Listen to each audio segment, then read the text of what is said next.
Hello hi friends. Hopefully आप सभी बहुत ही अच्छे होंगे। आज हम स्टार्ट करने जा रहे हैं जोहो क्रिएटर। स्टार्ट करने से पहले जो मेन चीज़ है, प्लीज सब्सक्राइब माय चैनल। आप जितना ज़्यादा सब्सक्राइब करेंगे उतना मुझे मोटिवेशन मिलेगा और चीज़ें मैं आगे कर पाऊंगी। इसलिए प्लीज सब्सक्राइब माय चैनल, ज़्यादा से ज़्यादा शेयर करें, लाइक करें, कमेंट करें। कोई भी इशू आता है आप मुझे कमेंट में शेयर कर सकते हैं, मेल ड्रॉप कर सकते हैं और आप मुझे मेरे दिए गए नंबर पे भी कांटेक्ट कर सकते हैं। तो चलिए देर ना करते हुए हम क्रिएटर की तरफ बढ़ते हैं। क्रिएटर में किस तरीके से हम क्या चीज़ें करते हैं, क्या क्या हमें वहाँ पे प्रॉब्लम्स आती हैं, कैसे हम साइन अप करेंगे, कैसे हम one by one day one से चीज़ें शुरू करेंगे।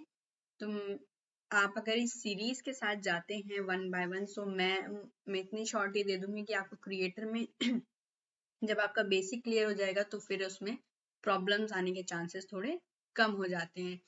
सबसे पहले जो आज हम डिस्कशन करेंगे वो हमें डिस्कशन होगी कि जोहो क्रिएटर क्या है, क्यों हम जोहो क्रिएटर यूज कर रहे हैं और क्या हमें इस क्रिएटर को यूज करने का बेनिफिट्स क्या होता है। क्या हम क्लाइंट्स को अगर क्लाइंट्स आपके पास रिक्वायरमेंट लेके आते हैं तो किस रिक्वायरमेंट पे हम जोहो क्रिएटर सजेस्ट करेंगे। तो सबसे पहले मैं यहाँ ओपन कर लेती हूँ जोहो क्रिएटर।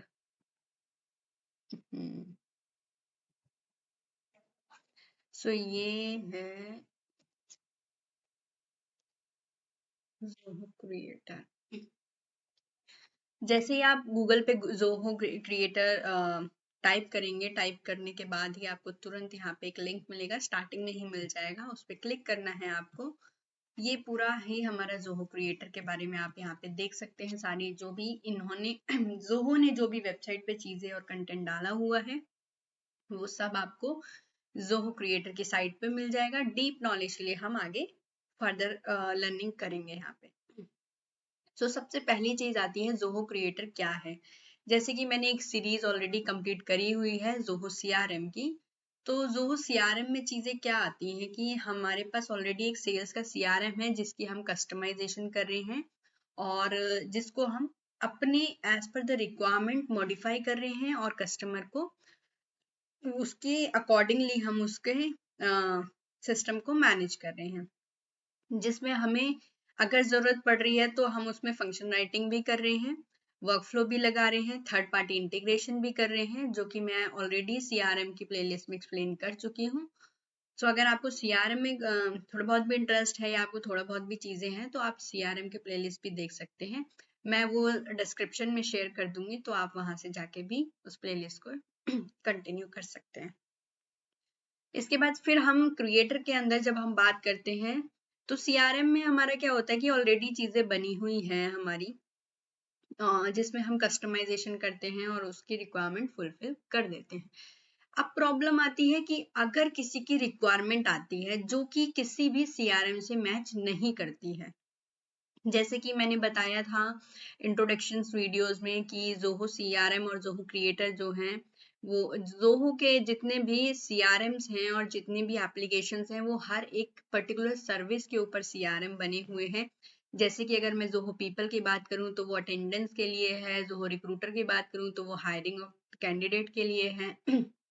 अगर मैं जोहो सीआरएम की ही बात करूं तो सीआरएम मेरा किस लिए काम आता है, सेल्स मैनेजमेंट के लिए काम आता है, यानी कि कस्टमर रिलेशनशिप मैनेजमेंट। तो वैसे ही क्रिएटर यहाँ पे क्या रोल अदा कर रहा है। तो अगर आप किसी भी सीआरएम में जाके देखोगे तो वो एक पर्टिकुलर सर्विस और एक चीज को रिप्रेजेंट कर रहा है। जैसे कि एचआर के लिए आप पीपल यूज कर रहे हैं, रिक्रूटमेंट के लिए जो रिक्रूट यूज कर रहे हैं, सेल्स के लिए सीआरएम यूज कर रहे हैं, वैसे ही अब suppose out of the CRM आपके पास कोई क्लाइंट आया, उसके पास रिक्वायरमेंट आई है, तो आप उस केस में क्या करेंगे। अब सपोज कर लेती हूँ उसने थोड़ी सी बोला कि मुझे स्टॉक मैनेजमेंट करना है और क्या बोलते हैं, या मैं एक छोटा सा एग्जांपल ले लेती हूँ प्रॉपर्टी के लिए, यानी कि रियल एस्टेट के लिए। अब कोई कस्टमर आया, उसने बोला मुझे रियल एस्टेट के लिए सीआरएम बनवाना है या रियल एस्टेट के लिए मुझे एक एप्लीकेशन, एक प्रोडक्ट बनवाना है, उस केस में आप क्या करेंगे। क्योंकि रियल एस्टेट का तो कोई भी सीआरएम हमारे पास नहीं है, या हमारे पास जोहो प्रोवाइड ही नहीं करता ऐसा कुछ रियल एस्टेट के लिए। तो उस केस में आप क्या कर सकते हैं यहाँ पे, क्योंकि जोहो ने तो वहाँ क्वेश्चन दे दिया, क्वेश्चन मार्क आ गया। इसीलिए ज़ोहो ने हमें एक ज़ोहो क्रिएटर एक प्लेटफॉर्म ऐसा दिया है जिससे कि मैं क्या कर सकती हूँ, क्रिएटर जो है उसमें मैं एक रियल एस्टेट का फ्रेश से एप्लीकेशन यानी कि स्क्रैच से एप्लीकेशन बना सकती हूँ, जिस एप्लीकेशन का नाम भी मेरा होगा, लोगो भी मेरा होगा, उसका यूआरएल भी मेरा होगा और उसमें जो फील्ड फॉर्म नेम जितने भी हैं उसको मुझे रीनेम नहीं करने हैं, मुझे क्रिएट ही करना है। तो जैसे हम हार्ड कोड में स्क्रैच से चीजें बनाते हैं, चीजें करते हैं, वैसे ही हम ज़ोहो क्रिएटर के अंदर चीजें करते हैं। तो ये बेसिक एक नॉलेज है जो ज़ोहो क्रिएटर की होनी चाहिए आपको स्टार्ट करने से पहले, क्योंकि अगर आपको पता ही नहीं है ज़ोहो क्रिएटर क्यों यूज करते हैं तो फिर तो कोई यूज ही नहीं है कि आप ज़ोहो क्रिएटर पे जाएं और चीजें भी मैनेज करें। तो जैसे कि अभी हमें ये चीजें क्लियर हैं कि हम ज़ोहो क्रिएटर पे क्या करने जा रहे हैं और किस लिए हम चीजें कर रहे हैं, तो अब मैंने एक एग्जांपल आपको रियल एस्टेट का दिया है, क्योंकि ज़ोहो में अभी कोई ऐसा सीआरएम रियल एस्टेट के लिए नहीं है जो कि पब्लिकली आप साइन इन करो, सब्सक्राइब करो और आप उसको यूज करने लगो। तो ये हम एक अच्छा ज़ोहो क्रिएटर में हम डैशबोर्ड है, पेजेस है, विजिट है, जो चीज हम सब एप्लीकेशंस में कर सकते हैं वो हम यहाँ पे भी कर सकते हैं। तो ये तो हमारी क्रिएटर की चीजें थी। चलो हम एक छोटा सा स्टार्ट करने से पहले साइन अप लेते हैं। मैं इस वीडियो में सिर्फ इंट्रोडक्शन ही एक्सप्लेन करूंगी, हम नेक्स्ट वीडियो में आगे कंटिन्यू करते रहेंगे सीरीज के अकॉर्डिंगली। तो ये आज बेसिकली इंट्रोडक्शन है जो मैं आज कवर करूंगी, ताकि आपको ये चीजें क्लियर होनी बहुत जरूरी है। और इसमें मैं इस सीरीज में मैं जो जो चीजें कवर करने वाली हूँ, जैसा कि मुझे कमेंट भी आया था रोड मैप के लिए, क्रिएटर के रोड मैप के लिए, तो क्रिएटर का रोड मैप बेसिकली क्या होता है, सबसे पहले तो हम उसका साइन इन, साइन अप या सब्सक्रिप्शन, प्राइसिंग प्लान, ये सारी चीजें स्टडी करेंगे।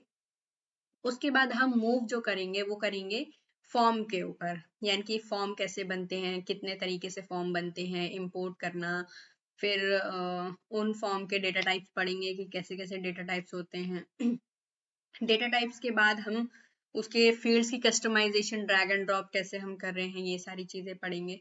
जब हमारा फॉर्म कंप्लीट हो जाएगा फिर हम उसमें कुछ लेआउट रूल वगैरह हैं, वर्क फ्लो सेटिंग्स हैं, वर्क फ्लो ट्रिगर हैं, फंक्शंस राइटिंग है, या अप्रूवल प्रोसेस है, ब्लूप्रिंट भी है उसमें। तो ये जो चीजें हैं ये पढ़ेंगे। उसके बाद हम पोर्टल का एक्सेस पढ़ेंगे, परमिशन एक्सेस पढ़ेंगे, यूजर्स एक्सेस पढ़ेंगे। उसके बाद हम आते हैं डेल्यूज पे, फिर हम डेल्यूज पढ़ेंगे। डेल्यूज क्योंकि जब आप वर्कफ्लो लिखोगे, फंक्शंस लिखोगे, तब भी आपको डेल्यूज ही लिखनी पड़ेगी, तो आपको डेल्यूज आनी बहुत जरूरी है, जो कि हम इस प्लेलिस्ट में मोस्टली मैं कवर करूंगी। हालांकि मेरी एक नई प्लेलिस्ट बनी हुई है ऑलरेडी, आप वहां से भी डेल्यूज गो थ्रू कर सकते हैं। तो डेल्यूज जो भी रहेगी वो मैं आपको वहां पे कवर करूंगी। क्रिएटर का जितनी भी कस्टमाइजेशन चीजें रहेंगी वो मैं इस प्लेलिस्ट में आपको कवर करूंगी। तो ये बेसिकली क्रिएटर का ही है सारी चीजें। तो ये ही रोड मैप रहेगा, इसी रोड मैप के थ्रू ही मैं चीजें आगे आगे बढ़ूंगी। तो आई होप जिसका ये कमेंट था उसको ये डाउट क्लियर हो गया होगा। सो अभी हम नेक्स्ट वीडियो में जो देखेंगे वो साइन अप करने का प्रोसेस देखेंगे कि साइन अप कैसे होता है, कैसे साइन अप करते हैं, प्राइसिंग प्लान देखेंगे। उसके बाद हम वन बाय वन आगे बढ़ेंगे। ठीक है, आज के लिए इतना ही, फिर मिलते हैं नेक्स्ट वीडियो में। और बाकी जाने से पहले please please subscribe my channel and like and share please, because क्योंकि सब्सक्राइबर बहुत जरूरी है। बिना सब्सक्राइबर के कोई मोटिवेशन नहीं मिलती, मैं मेहनत करूं और कुछ ना हो। हेल्प मिल रही है आपको तो आप प्लीज मुझे कमेंट करें, और थोड़ा ज्यादा सब्सक्राइबर होंगे तो ऑब्वियस सी बात है मेरा भी मन करेगा वीडियो शेयर करने के। दैट्स इट, आज के लिए इतना ही, फिर मिलते हैं नेक्स्ट वीडियो में। Bye bye, thank you.